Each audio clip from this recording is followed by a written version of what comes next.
lieu à un engagement spirituel envers son amant et à un acte volontaire, qui a eu des conséquences amères. Nous voyons ici qu'un engagement en entraîne généralement un autre, comme dans le cas de David. De la luxure, il est passé à l'adultère, puis il a pris la femme, peut-être contre sa volonté. David avait le pouvoir. Il était roi puis il est passé à la tromperie, enfin il est arrivé au meurtre. Ça commence déjà à ressembler à un feuilleton. Quelles ont été les raisons de sa chute? Comment est-il arrivé là? 4. Engagement. Au chapitre 12, 1 à 13, Dieu a envoyé un prophète à David pour lui dire que Dieu a tout vu. David se repent versus 13. Puis il reconstruit sa relation avec Dieu par la prière et le jeûne v. 16. Il a pris un nouvel engagement envers le Seigneur. Lisez le psaume 51. J'espère que vous n'aurez jamais à vous demander. Comment suis-je arrivé ici? Devenez membre de la chaîne et AIDEZNOUS à propager la parole de Dieu dans le monde entier. Samedi 16 mars 2024. Si vous croyez en la puissance de Dieu. Commentaire 11.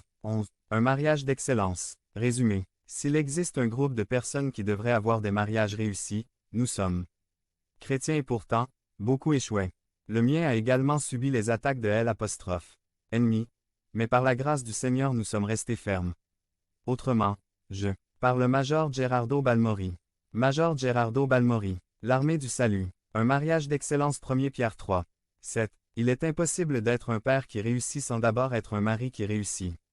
Le plan de Dieu pour le foyer est que les pères soient des parents à temps plein, disponibles pour leurs enfants 24 heures sur 24, 7 jours sur 7. 365 jours par an. Et nous savons que les enfants souffrent lorsqu'un mariage se termine par un divorce. C'est pourquoi il a été dit à juste titre que la plus grande chose qu'un père puisse faire pour ses enfants est d'aimer leur mère. S'il existe un groupe de personnes qui devraient réussir leur mariage, c'est bien celui des chrétiens, et pourtant beaucoup échouaient.